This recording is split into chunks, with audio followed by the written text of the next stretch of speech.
curl feels rejuvenated. I don't know if you guys seen my last video. I was in deep need of a retwist. Forehead glistening. My edges are...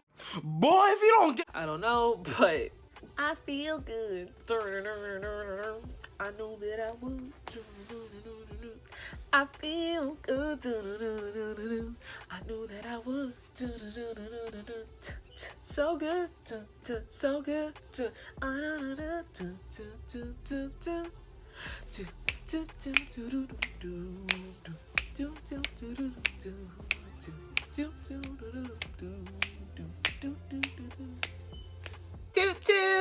Welcome back to my channel. We're gonna get right into the video. I will be doing a Q&A, which I posted on my Instagram story and also on my Snapchat. I will definitely put my Instagram and my Snapchat somewhere down here so that you guys can add me, follow me, and ask me some good questions. Gonna get right into it. By the way, I will be reading the questions off of my laptop, so if you see me looking down, that's what I'm looking at. So question number 1. What's the one thing you really want to do but have never done so, and why? I want to travel so much, but I'm broke. I have no money. Like, when I say broke, I mean like I can't eat. I'm broke. Question number 2. When can we hang out? I don't know, because I don't know who you are. So question number 3, are you doing what you truly want to do in life? I would say yes. The only reason why a part of me also wants to say no is because I had like a legit plan, you know, what I wanted to do, how I wanted it to be done. But it's like God kind of intervened. So I feel like I'm back at square one, but I'm really not, because God is kind of guiding me. Not kind of, he is guiding me to where he wants me to go. You know, sometimes when you have a plan and you have to like steer off that path that you had to focus on. So pretty much I got my AA in psychology. Initially I wanted to become a pediatrician, but that changed. So I changed my degree to psychology. Then I got my bachelor's in psychology. Then I decided to go back to school to pursue nursing to do my RN. And then afterwards to go to do my master's in mental health counseling. Now, nursing was never something I wanted to do. It was something my mom wanted me to do. You know, the Haitian culture, you have to be either a nurse, a doctor, a politician, a lawyer to be successful, apparently. So that was really what it was. So in a way, my mom kind of like, not pressured me, but she strongly encouraged me to pursue nursing, just to have that, you know, just to know that, you know, it's not just, I'm not only relying on psychology, even though there are many things that you can do with it, but just not to solely rely on it. So I'm really doing it for her. But at the same time, I do know that pediatrician was something I was very passionate about. I just didn't really want to pursue it, but I feel like I'll be good in the field, so I'm not too worried. So I do feel like I'm doing what I want to in life. Definitely want to pursue YouTube even more, because I feel like I can't excel so much in YouTube, because as much as I don't like being in front of the camera, I do like to be real. I do like to be as transparent as I can be, just to relate to other people. Question number 4, what scares you or causes you to procrastinate?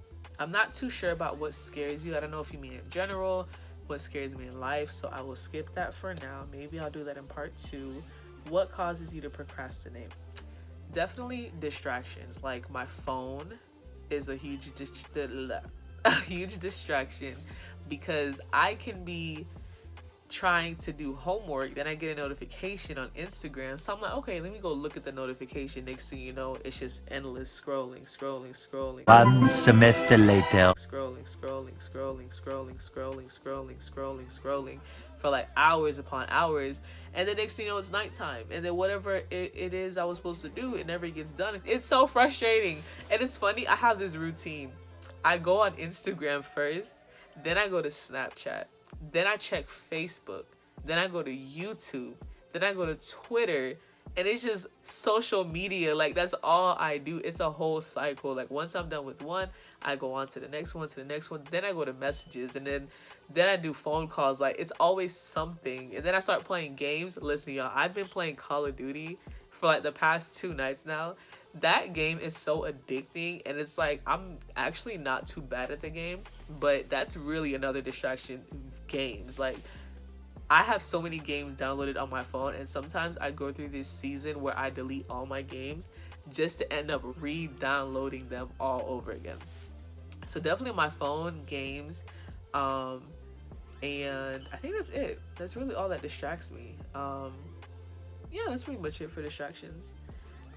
Question number 5. What are the most important things to you in life? Most important things, definitely my faith in Christ. That is like my most important thing. I can lose everything else, but my faith in Christ, that's something I cannot live without.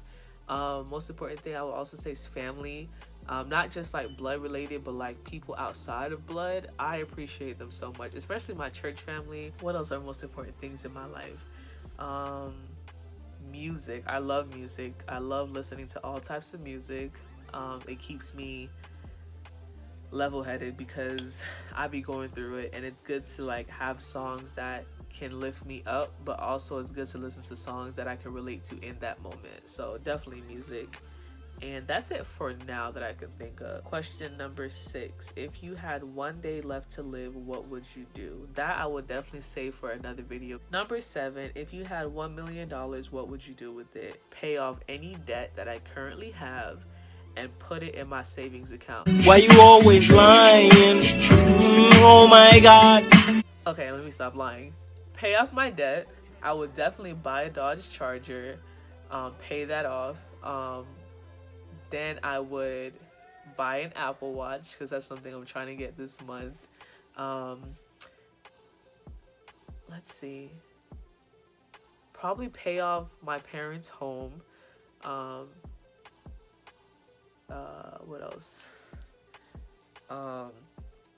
Pay off any expenses for school in the future, like with the RN program. Get that paid off. My master's degree, pay for that. Off-campus housing, pay for that. Aside from that, I think that's it. It's a car. Because I wouldn't move out, because even though I'd have the money, but I don't feel like mentally I'm ready to move out. Maybe after college and I still like have that like a good amount of money saved up, then I'll definitely like get my own place. But I don't know. I'm chilling as of right now, so it's all good. Question number 8. If you could have a superpower, what would it be? Definitely to be able to teleport back into the past and just relive that moment, or just watching myself relive that moment. So like, let's say if I were to just like think of like my 6th birthday party, and then I'm there watching myself enjoy it. That's something I would love to do, because sometimes like I don't even want to change the past, but just reliving that moment, like seeing how my emotions were, seeing my reaction, whatever it is, just to enjoy it. Like how Drake said, he said, what did he say? That's not how it goes. Just to, let me look it up, just to feel. Okay. He said, some nights I wish I could go back in life, not to change-ish, just to feel a couple things twice. That's literally why I would do it. Just to feel it, because I don't know. It's just some things, like, especially like when you look back to when you were a kid, like your childhood memories, they're so precious. You know what I'm saying? So I want to be able to experience certain things. Sometimes I feel like I took it for granted. I never really enjoyed being a kid. Number 9. Is it okay if you feel like you're not accomplishing anything you are expected for your age?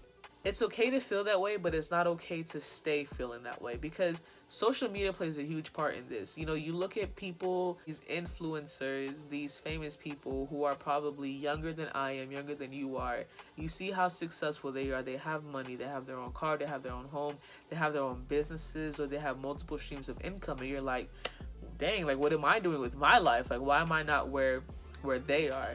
And it makes us feel like we're not doing enough when we really are. Or maybe we need that extra push to be able to do more than what we are currently doing, which is cool. But it's okay to feel bad, because I feel it too. Sometimes you feel like you have this timeline that where you want to accomplish certain things, and there are times that timeline will not always be in accordance to God's will. So you have to trust that what you're doing is what you're supposed to do, and where you're at currently is where you're supposed to be. We may not understand it now. I do feel like one day we will. Sometimes many of our setbacks, are supposed to help us in the comeback, whatever it is, So just trusting where you are now, and don't put so much pressure on yourself, because that's one thing I do. I put a lot of pressure on myself. Um, being compared to since I was young, people telling me I'm not doing enough. I know how that feels, and so that's what causes me to put that pressure on myself. So I learned to just chill, relax, just take each day one day at a time. Don't worry about what other people are telling you to do. Don't worry about what your family members are telling you to do.